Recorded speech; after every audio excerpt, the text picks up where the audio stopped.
मित्रों, आज 14 जून है और आज थर्ड वर्ल्ड वॉर का आगाज़ लगभग हो ही गया है। आज डोनाल्ड ट्रंप की बर्थडे भी है, तो probably this is his birthday gift. क्योंकि देखिए, बिना वर्ल्ड वॉर हुए अमेरिका वर्ल्ड ऑर्डर को रीसेट नहीं कर सकता था। America has realise that it has stopped growing and maintaining that differential with other countries. तो उसको या तो दूसरी कंट्रीज़ को रोकना पड़ेगा उनकी प्रोग्रेस को, और या फिर अपनी प्रोग्रेस को बढ़ाना पड़ेगा। अब उससे अपनी प्रोग्रेस बढ़ नहीं रही है।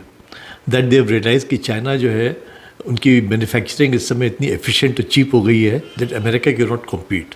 सो what can they do now?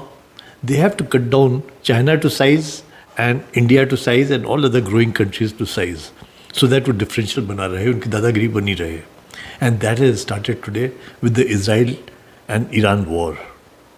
अब देखना यही है कि क्या अमेरिका के पास ऐसे वेपन्स हैं which can finish off this war, या ये वॉर भी ड्रैग करती रहेगी जस्ट लाइक यूक्रेन वॉर, या इसके पहले भी जो अफ़गानिस्तान में वॉर हुई थी या जो इराक में वॉर हुई थी, they were just dragging on stalemate wars. So is America now competent enough और has it developed that technology कि it can finish off this war? अगर नहीं कर पाया then America is finished, because prolong war में Israel नहीं बच पाएगा एंड न अमेरिका की साख बच पाएगी।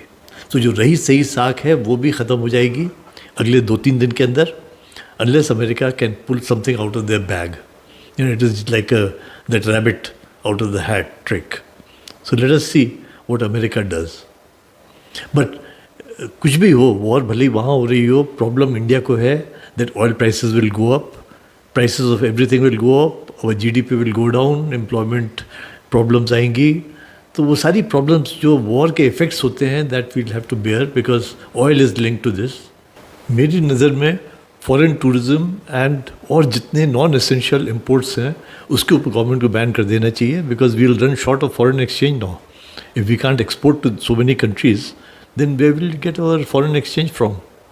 क्योंकि मिडल ईस्ट से हमारा $80 बिलियन से ज़्यादा का फॉरेन एक्सचेंज आता है रेमिटेंसेस में, उस सब पे भी असर पड़ जाएगा अब। So India will have to quickly decide on how to save foreign exchange. If we can't earn it, we have to save it. Anyway, this is unfolding story, so let's see what happens tomorrow morning. पर आज के तारीख में तो मुझे ये लगता है that we are in for some tough times. Thanks for watching. Good bye.